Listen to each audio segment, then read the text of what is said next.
থেকে ভালো করবেন। ইন্নাকা আনতাল আজিজুল হাকীম।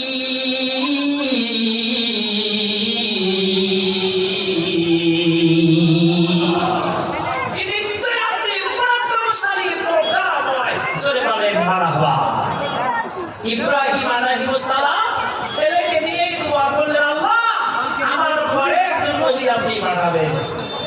দোয়া করলেন নবী ইব্রাহিম তার ভাই ছেলেকে নিয়ে। তার ৩৫০ বছর পরে, কত বছর পরে? এর কথা বলেন, কত বছর পরে?